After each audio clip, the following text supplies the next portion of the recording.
Malkajgiri BJP corporator Shravan ని గుర్తు తెలియని వ్యక్తులు కిడ్నాప్ చేశారని ఆ పార్టీ నేతలు ఆరోపిస్తున్నారు.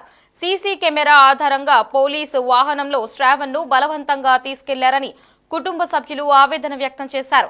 దీంతో మల్కాజ్గిరి పోలీస్ స్టేషన్ దగ్గర బీజేపీ కార్యకర్తలు పెద్ద ఎత్తున చేరుకుని నిరసన వ్యక్తం చేశారు. బీజేపీ కార్పొరేటర్ శ్రావణ్ ను గుర్తు తెలియని వ్యక్తులు కిడ్నాప్ చేశారని ఫిర్యాదు చేశారు.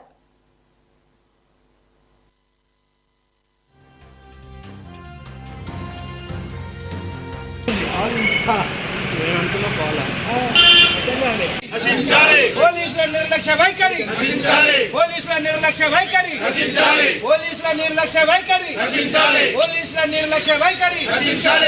నా కొడుకు అయినటువంటి శ్రవణ్ కార్పొరేటర్ సాయంత్రం 4:30 దాకా ఇంట్లో ఉన్నాడు, నా ఎంబడే ఉన్నాడు.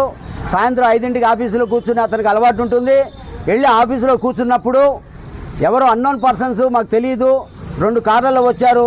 శ్రవణ్ బాయ్ని కారులో కూర్చోబెట్టి తీసుకెళ్తున్నారు, బయటికి తీసుకొచ్చా అని చెప్పి పక్క వాళ్ళందరూ ఫోన్ చేసి చెప్తే నేను వెళ్ళాను. ఎందుకు తీసుకెళ్లారని నాకు తెలియదు. మల్కాజ్గిరి పోలీస్ స్టేషన్లో అడిగితే మాకు ఇన్ఫర్మేషన్ లేదంటున్నారు. మాకు ఇన్ఫర్మేషన్ లేకపోయినా ఎవరైనా తీసుకెళ్ళొచ్చండి అంటారు. సిసిఎస్ వాళ్ళు తీసుకెళ్లారా, ఎవరు తీసుకెళ్లారా మాకు ఆ రకంగా ఇన్ఫర్మేషన్ లేదంటారు. కంప్లైంట్ లాడ్జ్ చేసి ఎక్నాలెడ్జ్మెంట్ ఇవ్వమంటే మేము ఇవ్వమంటారు వాళ్ళు. ఇప్పుడు నాకు 2 సార్లు బైపాస్ సర్జరీ అయిందండి. 66 ఏళ్ళు నాకు. మా భార్య కింద పడిపోయింది. ఆమెకి ఏమైనా అయితే ఏంటి బాధ్యత? ఏమైనా దొంగతనం కేసా, రేపు కేసా, మర్డర్ కేసా? ఏదైనా ఉంటే చట్టం తరపున చేసుకోవాలి. నేను శ్రవణ్ కార్పొరేట్ నా కొడుకైనా కానీ చట్టం సమర్థించడం ఏదైనా చట్టపరంగా చేసుకోవచ్చు.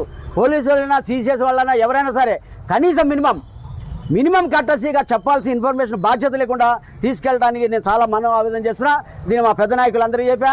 శ్రవణ్కి ప్రాణభయం ఉంది. గతంలో ఏం కేసులు ఉన్నాయని అందరికీ తెలిసిన విషయమే. ఏమన్నా ప్రాణభయం ఉంటే మాత్రము ఇక్కడ ఈ అధికారులదే బాధ్యత అని చెప్పి నేను మీ అందరి ముఖ్యంగా చెప్తున్నాను. మా యొక్క కార్పొరేటర్ అయినటువంటి శ్రవణ్ గారిని ఎవరో దుండగులు వచ్చి తీసుకెళ్ళి